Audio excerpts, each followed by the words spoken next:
Hi, my name is Melissa Daniels and I have strabismus. Strabismus is when your eyes don't point in the same direction.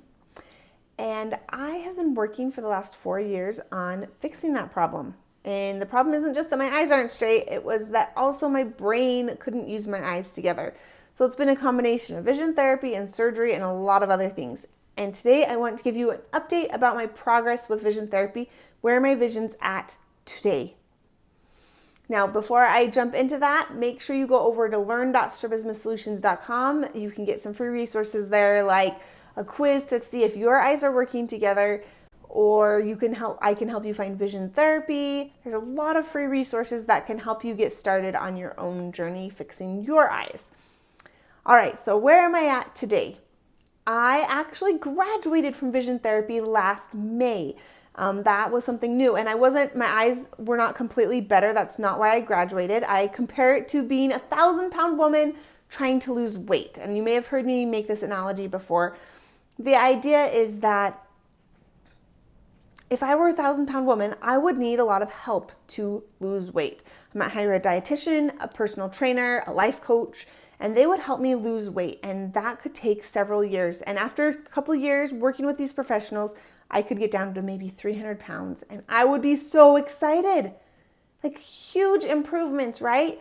Able to get around and move and all of these different things, but it wouldn't mean that I was done, right? That there might be a goal of eventually getting to 150 pounds. But at that point, you could stop working with the professionals every single day or every week and use the skills that you learned there and continue working on your own. So that's kind of where I'm at. I started with congenital esotropia, which is my eyes were pointed really far in. It's like not maybe the worst case scenario, but I feel like it's a really bad diagnosis as far as getting your brain to use your eyes together, especially since I did it wrong for over 30 years. So yeah, I worked with the optometrist who did vision therapy and my surgeon, and together we got me to this point where it was like I was 300 pounds, right? Like I'd gotten so much better. I could drive at night. I had pretty good depth perception. I could play tennis. I could go up and down stairs. I wasn't running into walls. Had some good stereo. My near vision was like amazing and my eyes were pretty much straight, right? So I'd made so many goals and I decided I wanted to graduate. I wanted to celebrate like how excited I was, how proud I was of the progress that I'd made. So I told my optometrist, I said, well, I'm going to graduate. And he was kind of surprised. He's like, really? And I said, yes, I'm ready. I want to celebrate. And he's like, okay. So we had a graduation. And, but then I still kept going. Not every week. I graduated from like my weekly and started going once a month. And I started doing a lot more of the work on my own at home, and then I'd go in every month and they'd kind of give me some new ideas to work on, maybe help give me some direction on continuing to improve, because my vision's not perfect. My eyes are not perfectly straight. I still have a little hypertropia. This eye, I look really big-eyed and you pause, you can see that it goes up a little bit more.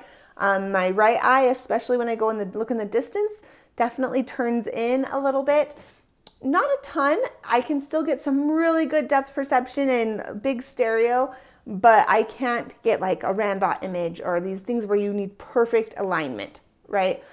Another thing that is not perfect is that I haven't mastered all of these exercises, right? There's so many exercises that I can get pretty close, but I don't have it mastered. And what happens is that, a couple months ago, some things happened in our family that I was very stressed. I've been pretty stressed, and I kind of stopped doing vision therapy for like a month and noticed, and between the stress and stopping, my right eye really started to regress. And that shows me that I hadn't cemented all of those skills from vision therapy yet.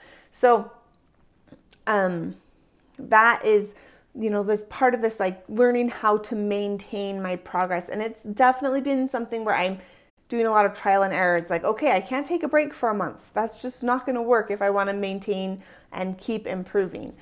I've tried some different things right now. My current method of maintenance is I have these popsicle sticks and each one has an exercise, and every week I choose 4 of them. Have a little, here it is. I hang this up on the wall, and I have the 4 that I chose for that week, and do those exercises for 5 minutes each every day. And then I also try to watch a 3D movie once a week, and then play on the VR once or twice a week. So this week I've got stereo slides, which is an exercise I made up that's pretty awesome. That's why I assigned it to myself. Closed eye tracking, which is basically with my eyes closed, I'm moving my eyes in a lot of different directions, and I count to 10. So it's like, as I move my eyes, 1, 2, 3, 4, 5, 6, 7, 8, 9, 10, and I try to do it really even. That's that one's really hard actually. It's super good for me. Some peripheral exercises, and then there's one that's like with the Marsden ball and yoked prism. So anyways, that's kind of an example of what I would do in 1 week. But I'm just trying a lot of different things and figuring out what is going to work for me to maintain the progress I made in vision therapy and to keep progressing. That is my update. That's how things have been going. I'm going to keep working. I still have big goals that I want to make with my vision. I'm also really pleased with where my vision is now. The big stereo is huge. I can do those exercises where the rings are moving apart and you wear red and green glasses and you can see the depth perception or see the depth. And to me, that applies into real life so directly. Those types of exercises, they have helped me see the space. They've helped me improve my depth perception. And that is the biggest gain of all. Now I'm just working on fine tuning, which is going to come with time. My brain just has to get used to it, just like yours will. But it is possible. It's really exciting. If you want my help, make sure to head over to learn.strabismussolutions.com, and I will see you in the next video.